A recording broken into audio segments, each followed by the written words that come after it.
जे सियासत के कारोबार करे छॾियो आहे, सियासत के कुछ हासिल करण जो ज़रियो समझो आहे। उन करे मजमूई तौर ते सिंध जो सियासी कारकुन मायूस, लातलक, खौफ में वरतल ऐं पंहिंजे क़ौमी मसइले खां बेज़ार थी वेई रहियो आहे। असां सम्झूं था त सियासी कारकुन समाज खे तब्दील कंदो आहे। सियासी कारकुन नाउमीदी ऐं मायूसी खे ख़त्म करे उमेदुनि खे जनम ॾींदो आहे। सियासी कारकुन दुख ऊंदाई में कुर्बानी ॾेई, पंहिंजे रत जो रेट ॾेई, पंहिंजो पघर वहाए एक रोशन सुबह जी नमूदार सिज उभारींदो आहे। ऐं असां सम्झूं था त अॼु सिंध यूनाइटेड पार्टी में उहो साले कारकुनी आहे जेको हिन ॾुखी सूरतहाल में सिंध खे पेश ईंदड़ हिन सूरतहाल में जदोजहद करे रहियो आहे।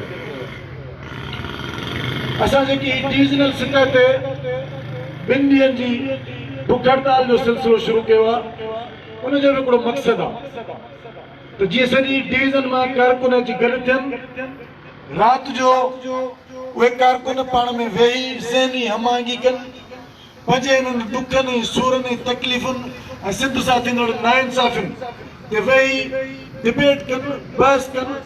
जीअं मुंहिंजे दोस्त जगदेश आहूजा तव्हांखे अॼु जी सूरतहाल ऐं तारीख़ जो पस मंज़र ॿुधायो त पाण वेही हिकिड़ो लम्हे फ़िक्र वेही सोचूं त हिन सूरतहाल में जॾहिं सॼी सिंध ख़ामोश आहे, जॾहिं सॼी सिंध जो सियासी कारकुन लातालक आहे, प्रॉक्सी वार जे ज़रिए दहशतगर्द जी पैदावार जे ज़रिए सिंध जी जमहूरी सियासत खे ख़त्म करण जूं साज़िशूं पियूं थियनि।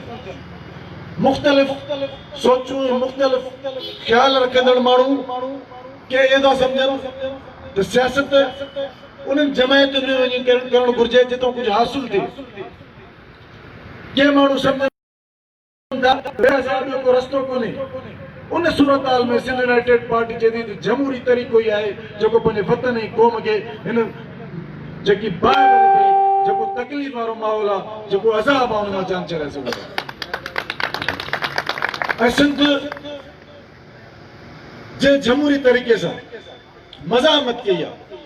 वो अयूबी आमिर जो वन्यूनट जो ज़मानो हुजे, वो ॿिटे बल्दियाती निज़ाम जे ज़रिए सिंध खे विराइण जो मसइलो हुजे, वो कालाबाग डैम जी मुसीबत असांजे मथां मढ़ण हुजे, या अनेक जेकी मुसीबतूं सिंध ते आयूं आहिनि उन में जमहूरी तरीक़े सां ई जिदोजहद जे ज़रिए ई असां पंहिंजो आजको वरितो आहे।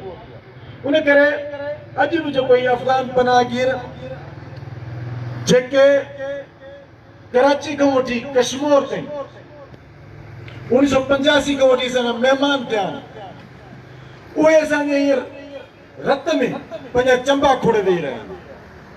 हर जाइ ते, हर ॻोठ में, हर शहर में पंहिंजा ॻोठ हेॾे वेही रहिया आहिनि। हुननि हिते पंहिंजो वोट दाख़िल कराए छॾियो आहे। हू हिते पंहिंजो कारोबार कनि पिया था। हू हिते मज़बूत मर्कज़ परस्त जमायतूं, उहा पीपुल्स पार्टी हुजे, मुस्लिम लीग हुजे, PTI हुजे, उन में सरकर्दा अॻुवान ऐं कारकुन आहिनि। उन सूरतहाल में सिंध जे क़ौमी कारकुन खे इहे जेकी चैलेंजिस उनखे मुंहुं ॾियणो आहे।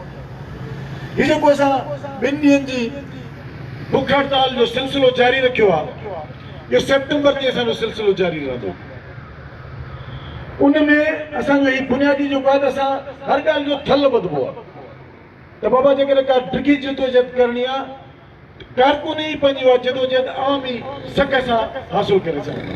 जेकॾहिं कारकुन लातालक हूंदो, कारकुन गाफ़िल हूंदो, कारकुन मां कुर्बानी ॾियण जो जज़्बो ख़तम थी वेंदो त उहा क़ौम सदियुनि ताईं ग़ुलाम रहिजी वेंदी, उन जा निशान मिटिजी वेंदा। उन करे जेको सियासी कारकुन सिंध यूनाइटेड पार्टी जो कारकुन आहे या क़ौमी कारकुन आहे, अचो त हिन मुसीबत मां जान छॾाइण लाइ हिन जदोजहद में साथ ॾियूं। छाकाणि त जदोजहद जे ज़रिए ई पंहिंजे वतन खे बचाए सघिजे थो। जिदोजहद खां सवाइ ॿियो को रस्तो कोन्हे ऐं उहा जिदोजहद जमहूरी जिदोजहद जंहिंसां अवाम जी जेकी राय आम आहे उहा पंहिंजे हक़ में जोड़नी आहे।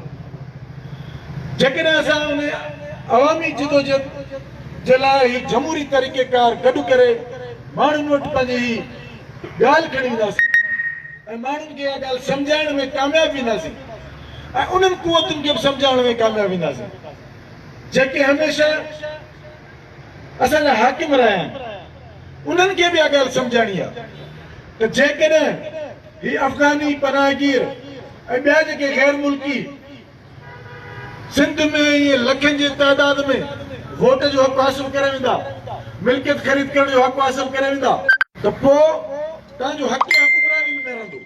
पोइ हुन असेंबलियुनि में मुराद अली शाह या आसिफ अली ज़रदारी हुकूमत न करे सघंदा। उन्हनि खे इहा ॻाल्हि सम्झाइणी आहे। पोइ तुंहिंजा म्यूनिसिपल कमेटी जा चेयरमैन, टाउन कमेटी जा चेयरमैन, यूनियन काउंसिल जा चेयरमैन, उहे बि जेके सुभाणे अफ़गानी, बर्मी, बंगाली ऐं ॿिया हूंदा।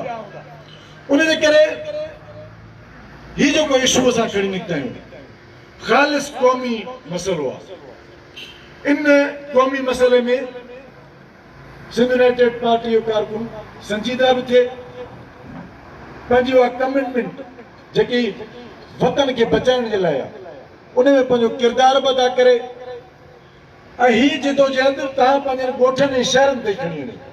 छाकाणि असां पहिरें मरहले में डिविज़नल सतह ताईं अहिड़े क़िस्म जूं ॿिनि ॾींहंनि जूं जेको बुख हड़तालूं कंदासीं उन में यकीनन अॼु हिते असां वेठा आहियूं त नवाबशाह या जेके बि हिते नवाबशाह डिवीज़न जा साथी आया आहियो, तव्हांजे तवसत सां तव्हांखे हीअ आवाज़ तव्हांजे शहरनि में, तव्हांजे पाड़नि में, तव्हांजे मालनि में पहुचाइणो आहे। हीअ जेकी यलगार आहे असांजे मथां, जेकी धारियां हिते लखनि जी तइदाद में अचनि पिया था, इहे असांखे ईंदड़ पंहिंजे नसुलनि जी जंग विढ़णी आहे। सुभाणे असां हुजूं न हुजूं, पर सुभाणे असांजा नसुल जेके ईंदा, जेकर असां हुननि खे बचाए न सघंदासीं त असांजे कब्रुनि ते अची असांखे पुचारींदा त तव्हां जिदोजहद छो न कई। उन करे असांखे पंहिंजे क़ौमी मसइलनि खां गाफ़िल बि न आहे रहणो, लातालक बि न आहे रहणो ऐं ख़ासि तौर ते अॼु जे दौर में जेको असांजो नौजवान सिर्फ़ु सोशल मीडिया ते उन सोशल मीडिया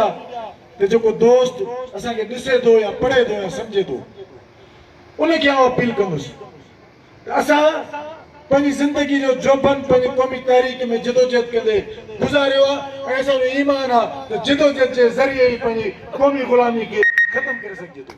अचो असांजे जिदोजहद में असांजे भाउ भेली थियो, अचो असां सां गॾिजी पियो कि पंहिंजे वतन खे हिननि मुसीबतुनि मां छॾायूं, अचो असां सां गॾिजी पंहिंजे क़ौम जे ईंदड़ नसलुनि खे बचायूं, पंहिंजे वतन खे पेश ईंदड़ जेके चैलेंजिस आहिनि उन्हनि खे बचायूं। जेकर पाण गाफ़िल रहियासीं, जेकर पाण लातालक रहियासीं, जेकर पाण गैर संजीदा रहियासीं त पोइ सुभाणे असां तारीख़ में मयारी हूंदासीं। तव्हां दोस्तनि जी वॾी महिरबानी।